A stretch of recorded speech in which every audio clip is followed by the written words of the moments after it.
Savvy Business Radio, drawing out the best from our guests with our host, Christina Nichman. Michael Tunney is the founder and CEO of KeySmart, a company that produces Swiss-style key holders that help people get rid of bulky keychains. In 2013, Michael gave 2 weeks' notice to his $140,000 a year robotics engineer job to start KeySmart. And get your very own KeySmart today at mykeysmart.com. Hi, Michael. Welcome to Savvy Business Radio. How are you today? Good. Glad to be on the show. So glad to have you here. Our great friend has connected us. Glad to have you talk about your innovative technology and product, KeySmart. You're the CEO and founder. And interestingly enough, you left a pretty darn good job to start your adventure. And so I'd love for you to start with sharing with our audience what brought you to even create KeySmart and getting to where you are today. So KeySmart, I started it about 5 years ago, and kind of almost by accident, but I'll get into that story later. My background is I was a robotics engineer. I did a lot of manufacturing. I used to build big assembly lines for car companies. I really, really loved my job. So I don't have that distressful backstory of, of some entrepreneurs where they just hated their situation. They needed to change it. I actually really liked my situation. But I kind of got bit by a travel bug, and I really wanted to explore the world. And unfortunately, in robotics manufacturing, it's very geographically constraining, meaning you have to be on site to do any work. It's very extremely hard to work remotely or to do anything off site. So I was on a search for something that I can cloud-based or technology. I had no idea. And actually I would always design these little gadgets in my spare time, like just for myself, actually not to be commercially sold. And I still live in Chicago, but I was living in Chicago, and I would hate carrying my key. So I'm a very minimalist. I like very small, straight to the point designs. Like I don't like a lot of bulk and not necessarily frills, but unnecessary items in any design, or whatever the product may be. So I would always take that to my keys, and I would whittle it down. I would try to get, I had my apartment key and my front door key, or my front door key and my apartment key. And every time I would bring it out with me, you have like a nice pair of jeans, you have a nice, like suit pants. It creates this like big bulge, and it's very uncomfortable to carry for men. When you sit down, it just stabs you in the thigh. It's super, super uncomfortable. Yeah. And I was out with friends one night, and I noticed, and I looked down the bar, and I noticed that when people sat down, they would take their keys out of their pocket and put them on the bar. And I was like, oh, okay, so I'm not the only person that have this problem. So I decided to take a crack at, resolving the keyring. Keyring's been around for thousands of years, and it's just kind of a necessary nuisance that we've grown accustomed to. And it's, you have your keys, wallet, phone. That's like what the bare essentials are. And one of those things is super uncomfortable to carry. So I was like, there's got to be a better way. So, not to go into a big design thing, but, the key ring goes one way, keys go the other way. It's just, no matter how you carry it, it's gonna, be uncomfortable. To me, very bulky. So, I designed KeySmart for myself. I made one for myself. And then one of my friends actually told me, he's like, hey, there's this great, platform called Kickstarter, and you basically just put your product out there. You don't actually even have to invest all the money to make it. You just see if you basically just do it's basically pre-orders, and then you take and then if it's successful, you take all the money and then you invest it into actually making the product and getting it, and hopefully potentially starting a business out of it. And I was like, okay, that sounds super exciting, because I'm on this, journey to try to find something where I can more work remotely and travel the world. And I thought e-commerce, like, what's better than that? So put it on Kickstarter, and my goal was $6,000, which would cover some tooling costs, some very small batch run. Yeah. And it actually raised $330,000 in 30 days. You know what's so cool about this, Michael, is that by doing Kickstarter, it not only gets you the funding you need to start a project, it also let you know where the market stands? Is it something that, as you say, people really need and want and desire in their lives? And by putting out there and getting 300,000 as opposed to your much smaller amount, leads you to know that the market for this, the desire for it, is really strong. And go. Yeah, absolutely. Because it's to know something's very successful or a failure, I think is equally valuable. If it totally flopped, then that would have been great for me, because I would have known not to spend any more time with that project, or dribbled on for a few years only to find out fails 3 years later instead of like right now. Fail fast I think is absolutely king when it comes to R&D and experimenting. But also the magnitude of the success, it actually kicked my butt into gear. It basically forced me to look at it where, cause it's uncomfortable to actually take the plunge into, quitting your job, to removing all safety net security from your financial security from your life. And if it was just margin, maybe a little bit successful, I would have been like, oh, is it, really worth it? But this kind of gave me almost like a, I don't know if you ever heard of FOMO, a fear of missing out. Yeah. And, and it kind of gave me this sense of FOMO. I'm like, well, this is really hot right now. Like, if I ever had an opportunity to take this, entrepreneurial plunge, now's the time, so, I was making very good money. I had a very comfortable lifestyle. So I basically, the magnitude forced me to, really look at that. And I actually, quit my job, sold everything I owned, lived out of my car for about, a year and a half, 2 years, just making it work. Cause, it's an entirely industry change and you got to relearn everything. So a lot of learning, a lot of hours, but it was very rewarding. So when you got started with this, had you already discovered the market had a great need and want for it before you gave up your job? Or were you kind of working at your job and testing it to see if it's something that would work first? How did it work for you? So I quit my job about a few weeks after Kickstarter, because there was a few weeks where I'm like, oh, I can do both. I can, do the robot thing during the day, and I can do the e-commerce nights, and then maybe when, quote unquote, when it's stable, I'll quit, but that's kind of, I think, kind of a little bit of BS to yourself. Because you're just rationalizing not making that hard decision. Yes.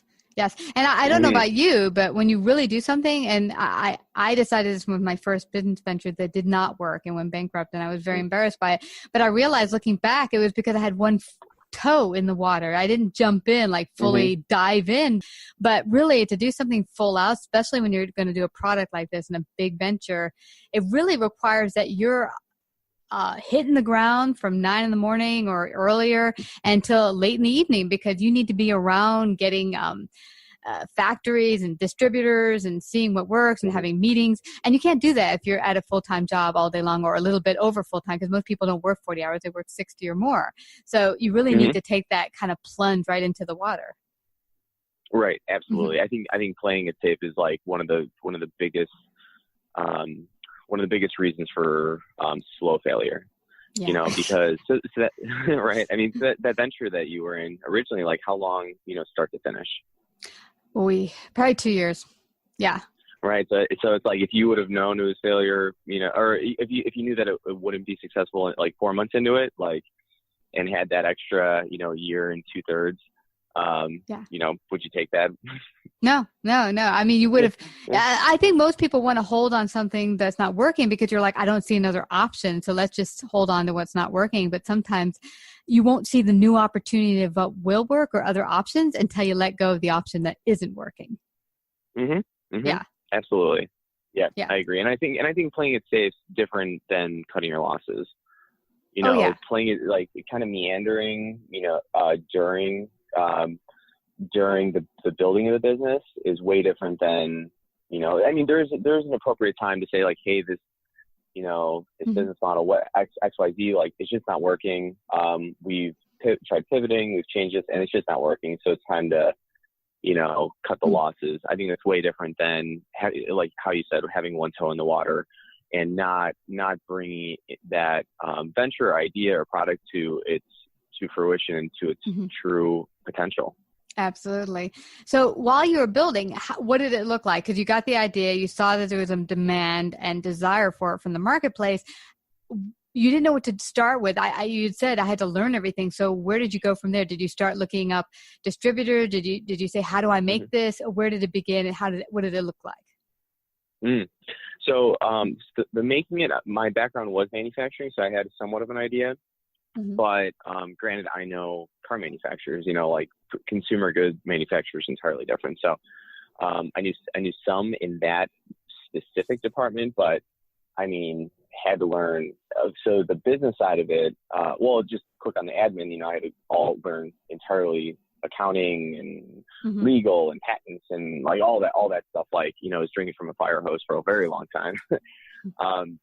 But from the selling side, I mean, there's just so many in this day and age with Google and YouTube and podcasts, like there's so many good resources out there. But at the same time, like, you always want to be continuously learning, but you want to be using your time, effectively and in a smart way, because you can, that's also another thing. I think people rationalize on education is like taking action. I think education is extraordinarily important, but it's not taking action in your business. Like, you got to learn it and then you got to take action on it.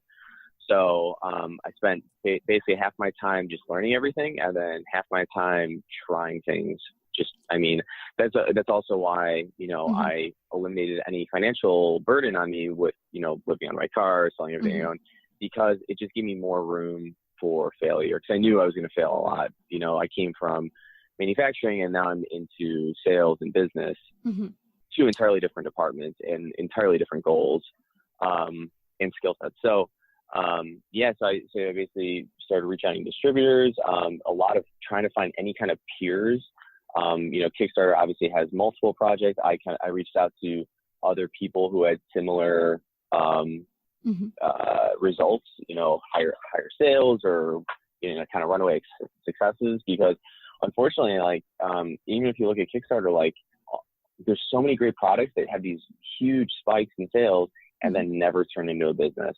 Wow. I would say 9 out of 10 never turn into a business. How come? Just because I think it's kind of deer in the headlights. Maybe they kind of did what how you put it is, kept one toe in the water, try to moonlight it, not fully commit. Yeah. A lot of them are so the people on Kickstarter are mainly designers, though it can be, you have to make some concessions, and you have to be willing to trust other parties like a distributor or a salesperson or a big box retailer. You have to extend and lose a little bit of control, and a lot of designers don't want to lose control. So, but unfortunately, if it's all you, if you're a one-man show, it's not scalable, it's not expandable, you're limited to your 10-hour, 12-hour, whatever your time allocations a day are. Yeah. And well, for you, what was the hardest bit getting underway? Was it sales? Was it marketing? What was the hardest bit getting your business started, learning wise? Self-marketing, not self-marketing, like B2C marketing. So, it was a good, there was market viability because it had a successful Kickstarter. So it was, so selling to like low to mid-size retailers, distributors, like very independent people, that was a little easier because we can show that it had viability. But B2C sales, so setting up a website, digital marketing, Facebook ads, AdWords, like that, all those, that black box of algorithms that they got going and trying to figuring out, how your products, can use that effectively. That was such a long learning curve. I'm still learning. I mean, I have a team now, and we're always still learning on that because it always changes. But the B2C distribution and marketing and sales was huge because we don't want to be reliant on distributors, because if they have a change of interest, we don't want the company to be totally held hostage by that for sure. Mm-hmm. We want to be sustainable elsewhere. Stay tuned after these messages from our sponsor. After months of strategizing and prepping budgets and looking at how we're going to position ourselves in the market, I didn't have anyone to fall back on. And I remember pulling the lever for all those campaigns, biting my nails, and just staring at the computer pretty much the entire day. This was the moment where, okay, we hired this guy to do exactly what he's saying. Now it's up to him to deliver. Trying to figure out the best way to serve ads to our customers. To me, it was a black box. AdRoll came in and said, we should target these users at this cadence, this frequency. We doubled our revenue based on what we were projecting for November, December. Succeeding after I've put myself on the line like that, it does give me confidence. To find out how TeePublic and 37,000 other brands grow their businesses with AdRoll, visit adroll.com/savvy. That's ADROLL.com/savvy. Absolutely. Wow. It is a lot to learn. And once you get, for me, I think sales was a really big one because I'd been in collections many years and working for companies as an employee. Collecting is one thing, but when you did a service for someone, now you're collecting for yourself. For me, it was like, that was the hardest for me because my mentor at the time said, well, collections is the same thing as a sale because you're just closing out the sale. So you just have to translate that to going out there, getting the services for which, getting the payment for the services you provided. And it's no different than collections. Was there any difficulty for you going out there and selling, or you more, because I was more introverted at the time, not that anyone would guess that from my show here, but was that a struggle for you? Oh, absolutely. Yeah, because it's to get like the audacity and confidence to ask for the sale, and because when you're collecting for someone else, you can kind of scapegoat it a little bit, like, oh, sorry, the company really wants this now. My boss wants this now. I'm getting a lot of pressure. I need to put pressure on you. Yeah. But when you're it's just you. It's like I performed this service, provided this product. XYZ, I think it was done very, very well, entirely in the scope of work. And like, I would like to be compensated for my services as agreed upon. Yeah. That's way different. And especially with, especially not undercharging to be nice or to be friendly, because, that's a lot of people do that. And, just out of, they're just scared or, almost want to tie a personal charitable cause to it, or I'm not really sure. Yeah. But I think we all know what it is. We know what that is. It's like kind of just too scared to ask for proper or market value for yourself or products or whatnot. Yeah, absolutely, Michael. And one thing I found for years I'd worked for companies and there'd be our sales department that would make these promises because they want to get the signature on the dotted line, sign that contract. And they pretty much feel like, bam, I got the sale. But on my side, I would be like, they would make these deals. I'll give you 15% off if you pay this, and I'm like, dude, you can't do that. And they would just do it on the phone, but not put it in writing. And so I would tell all my clients that call me that, listen, if you're working with this sales rep and they tell you some deal, get them to put it in writing because you need it in writing. Not to say that they're going to rip you off or something, but they might forget, it might slip their mind that they even said it, and y'all need to be on the same page. Well, I was telling people that for years. Then I start my own business and I have friends calling me, hey, can you do me a favor? La, la, la. And before you know it, I'm just doing favors on the phone with them. Yeah, I'll do this service for you. And they're not paying me. And now you've got a friend. You don't really have a contract because you just did it word of mouth. And you're like, why am I breaking my own promise? For years, I always said, put it in writing. Yep. It's a very slippery slope once you go down that. And then it gets to, once you start offering favors like that all the time, it's not a favor anymore. It's just expected. Exactly. And that's, that's not a good way to do business or, for either parties. It's kind of a lose-lose. It is. What have you found now being out here? You said 5 years, right? You've been working on this? Correct. Yes. What has been your biggest learning, growth, or aha that you've learned in business in the past 5 years from KeySmart? Well, it's this, especially like with growing teams. Your product can only be so successful. It's It's what it's really how successful your team is, because you can have the most fantastic product, and if you have an underperforming or not a well communicating team, it's just, it doesn't matter how good the product is. I always thought it was, being a more of a designer type, I would say, well, it's a great product. It just sells itself. Like nothing sells itself. You really need a fantastic team that has very clear goals, big ambitions, are emotionally tied to the company, the company, or the vision, what the purpose of everything. Because if you get people that are just in it for the quick bucks, or paycheck, like the quick burn in turn, right? Yeah, it's very. I mean, they could be very talented, but if they don't communicate together, it turns into the biggest learning, I would say, is it's not so much business knowledge anymore. It's almost like psychology of people. Yes. That from management psychology, and goals and ambitions, and what drives people. It's funny how I put a lot of my effort into that now, in parallel with the product R&D. But yeah, I would never expect that, coming from the designer manufacturer background, just the R&D side. I never would have thought I would be reading management psychology books, or things like that. I just didn't think that was part of it, and so that was a huge learning curve. Yeah, I totally get where you're coming from, Michael, because for me, I thought it was interesting. I had been in management as an employee, and I always thought, okay, you give them a nice bonus, they'll work hard for you.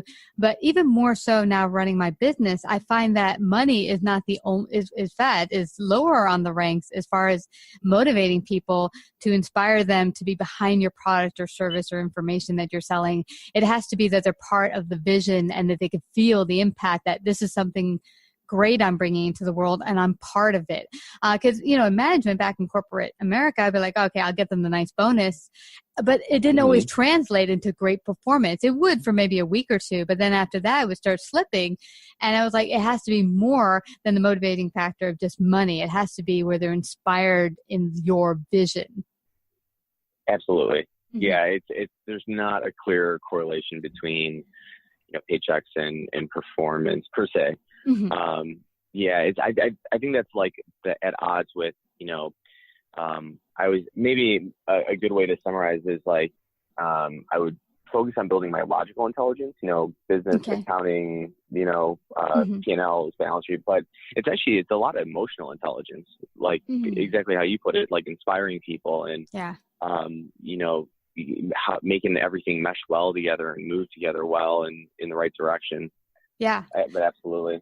It's interesting, Michael. I had one of the best bosses that I've talked about on the show. And it was interesting. When I worked for him, I probably got paid some of the least amount of money I have in this industry.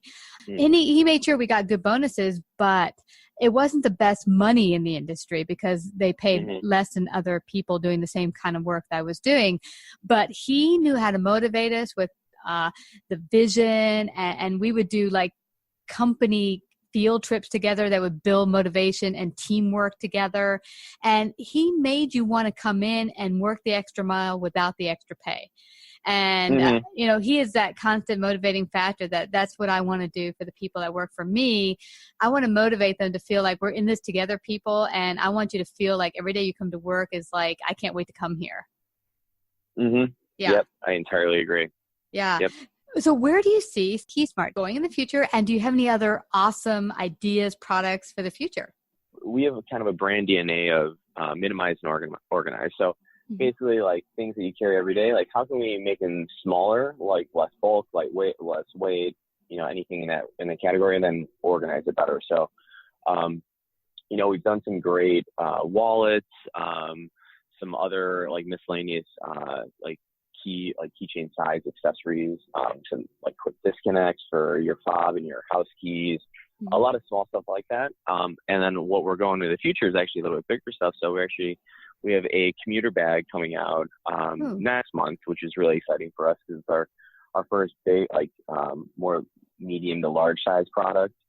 And it's just got a ton of features. We spent a lot of time on it. We're really excited about it. So we think, like, for product search, we think, like, all right, you have your keys. Like, what do you use before and after it? What do your keys go inside? Things like that. And then we take that product, whether it's a commuter bag, whether it's a key holder, anything, and we figure out how can we minimize, like, the most amount of value and features in the least amount of space and weight. Oh, I love that. I personally love very organized purses and things I carry around to put my stuff in. And I can't stand it when there's no pockets or anything to keep it all organized. I love that idea. Now, will this be unisex where men and women can use it? Correct. Awesome. And when do you expect it to hit the market? It will be out next month. So that'll be roughly middle of September 2018. Oh, fabulous. And let everyone know where they can get KeySmart today and find out more about your product coming up in the future, the commuter bag. Sure. They can visit our website, getkeysmart.com. And we do and definitely join our mailing list. We do a lot of great features and content and a lot of, like, cool product launches. So we have a lot in the pipeline right now. That's just one of them. So I would say definitely jump on our email list, check out our website, and we hope to provide you a lot of great value and features in our products. Well, you already are, and I know you're going to continue doing so. And I'm not hoping, I know that your inspiration and wisdom will help anyone out there with an idea ready to launch to really put their whole selves in there, dive in, don't put your toe in there so that you can create something big and grand, just like Michael, and change the world for better. So, Michael, I just have to thank you again for coming to share your great wisdom and KeySmart today on Savvy Business Radio. Savvy Business Radio broadcasts worldwide via a large podcast network, celebrating business owners, entrepreneurs, influencers, and successful individuals. Find out about our paid sponsorship opportunities or how to become a guest. Call 732-474-7375 or email Christina@savvybusinessradio.com.